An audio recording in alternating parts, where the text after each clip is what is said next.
scaling a building, highway chases, and chilling threats made to family. When you achieve the heights of fame and success that Taylor Swift has, the lines between privacy and safety are blurred, and we're reminded that not all that glitters is gold when it comes to the beast of Hollywood. What happens when adoration turns into a fixation that eventually spirals out of control and becomes a full-blown obsession? These are the unsettling true stories of the many stalkers of Taylor Swift. According to the affidavit, all he wanted to do was have a face-to-face meet with the star. But when that wasn't going to happen, for obvious reasons, he resorted to his own deviant plan and tried some alternative options. But just how far was Mohammed Jaffar willing to go exactly? Well, unfortunately, Taylor's security team would soon begin to find out.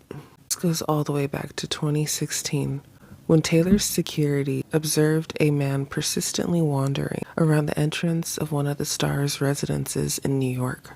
He hovered around the front door for an undisclosed amount of time before security finally went over and told him to get lost. I'm sure they hoped that that would be the last time that they ever saw him, but they would soon learn otherwise.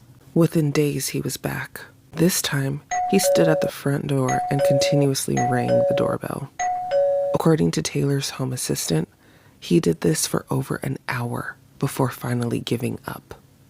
Or so they thought, because surveillance footage soon revealed Jaffar was back on the premises. But this time, he was caught stumbling on top of Taylor's roof.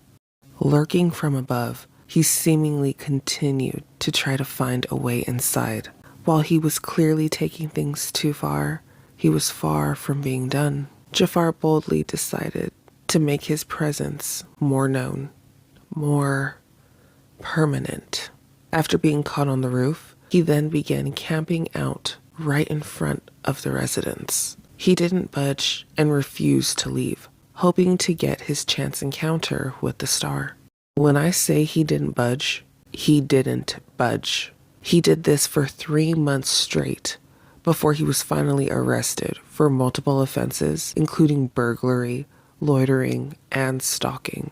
In the span of only a few months, Jaffar was caught on surveillance trespassing at least 4 times. Within that time frame, he also managed to harass Taylor's management team. He called them at least 50 times, demanding to speak with the star, making it very clear that our definition of no didn't really match his. By the time Jaffar's day in court arrived, he was deemed unfit to stand trial. Eventually, he pled guilty and was sentenced to 6 months in prison, 5 years probation, and was ordered to continue mental health treatments. While in court, Taylor's lawyers disclosed that the following events left her so devastated to such a degree that it has caused her to suffer extreme distress and to fear for her personal safety. And who can blame her? Let's put ourselves in this nightmare for a second, okay? Imagine someone tried to break into your house because they, strong emphasis on they, needed to speak with you. Not knock on the door or ring the doorbell. Nope, they just show up and you don't know them. But they know you. Or at least they're convinced that they do. That's what Julius Sandrock claimed when he was apprehended by Beverly Hills PD, when he was caught red-handed trying to break into Taylor's house. Or should I say latex-handed? We'll get to that in a minute. But first, if you're enjoying this video so far, please be sure to leave a like and subscribe for all of the dark and creepy things that Hollywood and fame have to offer. Now, of course, the breaking in alone act is utterly insane, but when I mention what he was wearing at the time of the attempted intrusion, a mask and a pair of latex gloves, and when I mention what police uncovered when they searched his car, ammo, rope, and a knife, well, his story takes a more deviant turn than what he had previously depicted, and he was charged with felony stalking. The matters of the situation only get worse for Sandrock, because at the time of his arrest, he was already on probation for misuse of a weapon. He had encountered multiple run-ins with the law, and this twisted event was just another one being added to the list. All of it being done allegedly for a chat. The judge thought otherwise. Originally, Taylor was granted a temporary restraining order against Sandrock, where he wasn't allowed within 500 yards from her. But later, the judge granted Swift a more permanent restraining order, ordering Sandrock not to be allowed within 100 yards of Taylor for the next 5 years, which ultimately wound up being the right call, because only 5 years later, Sandrock would again make national headlines for another terrifying act. Colorado man who once stalked Taylor Swift is now wanted in Hall County.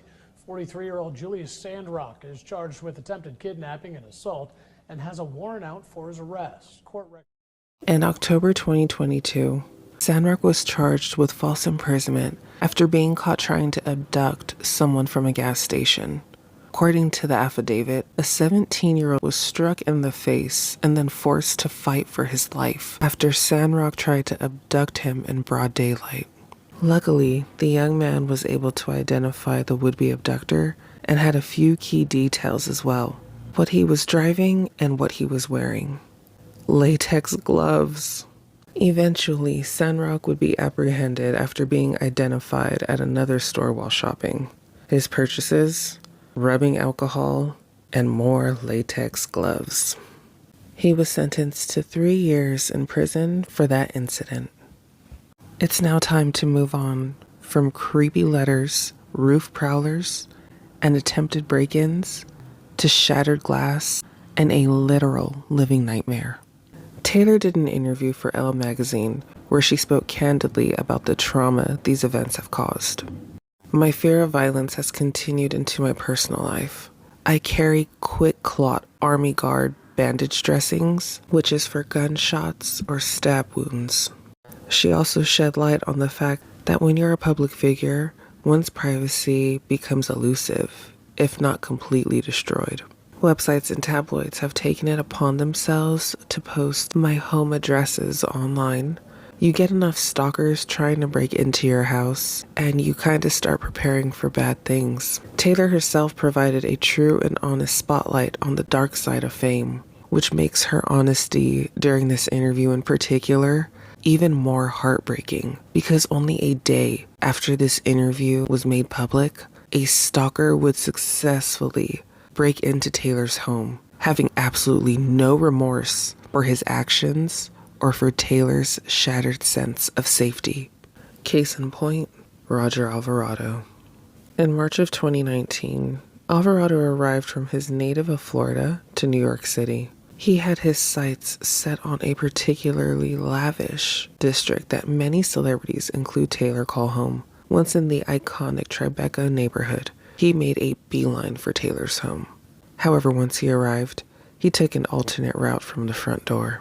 Instead, he stole a ladder from a construction company that was doing work on her home and used it to scale up the multi-million-dollar penthouse.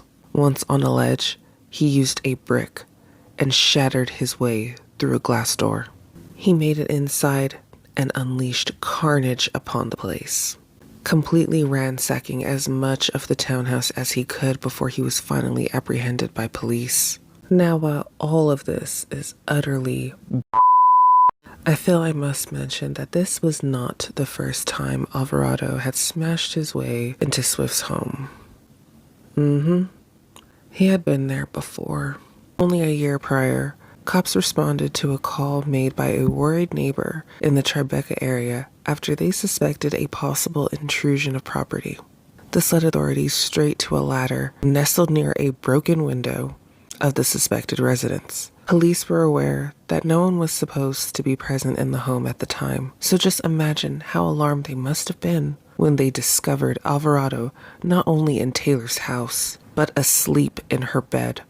He had made himself perfectly comfortable in the star's home, so much so that he also had used her bathroom and took a shower, seemingly wanting to be fresh for their unplanned meet. During that break-in incident, he was charged with burglary, criminal mischief, criminal trespassing, and felony stalking. He pled guilty to attempted burglary and criminal contempt and accepted a plea offer of 6 months in prison. He was also given 5 months of probation and was ordered to receive mental health treatments mandated by the court. Alvarado had only been out of jail for 30 days before police were carting him off Taylor's property yet again. More charges would be filed, but Alvarado had managed to violate every sense of security, including his own, as he not only had just violated the order of protection Taylor had against him, but his probation as well. Alvarado wound up taking a plea deal, agreeing to serve anywhere from 2 to 4 years behind bars for his violations of the law. Alvarado harassed Taylor into being afraid for her safety, but this next guy took it to an entirely different level of nightmare when he decided to not only go after Taylor, but her family as well. In 2016, Taylor performed at the Formula One Grand Prix event in Austin, Texas. The weekend event was particularly special for Swifties, as it marked the only live performance Taylor would do that entire year. The concert went off without a hitch, as Taylor performed some of her most cherished discography at the time, including hits like Blank Space and Bad Blood, to 80,000 of her beloved fans. However, among the crowd, a man watched silently. He wasn't there like the rest of her fans. Like an animal who stalks their prey, he was biding his time, waiting for the moment to get as humanly close as possible. After the concert, Taylor and her parents were driven to the airport where a private jet waited to whisk them off into the night. However, they were not alone. They were tailed the entire way by a deranged fan turned stalker, Frank Andrew Hoover. Hoover followed them all the way to the airport and made it within 50 feet of Taylor's SUV before he was finally stopped by her security. When they asked him what he wanted, he calmly stated that he wanted a photo and to, quote, possibly accompany Taylor wherever she may go. No. Never. Especially since Hoover had just violated the protective order that Taylor had previously been granted against him after he stalked her in Kansas. This ambush was not going to be viewed as a harmless, intentional interaction. No matter what he said or did, the damage was done. After this incident, authorities would further investigate him, leading to the uncovering of repulsive emails Hoover had written to Taylor's father, Scott. On top of all of this, Hoover had already sent countless threatening emails stating the despicable things he wanted to do not only to Taylor, but to her entire family as well. In the summer of that year, Hoover hounded Scott with horrifying emails stating his wishes for the Swift family's demise. Emails like, joined the brain aneurysms and decided that we are all going to end all the Swifts on one day. Another email read, God is going to all the Swifts and the issue will go away. He also included a photo of the singer with the caption that read, a named Satan in red. The damage was done. It unfortunately gets even more diabolical when Hoover also claimed that he had believed he was the answer to Taylor's love life. He believed that they would not be happy unless they were together. Quote, without her, I walk the earth alone forever, and she'll continue to experience failed relationships that break her heart. Hoover was charged with violating the restraining order and stalking. He was sentenced to 10 years probation and was ordered to wear a GPS monitoring device for the first year after his release. Lastly, Hoover was ordered to keep a mile's distance, not only from Taylor, but from her entire family as well.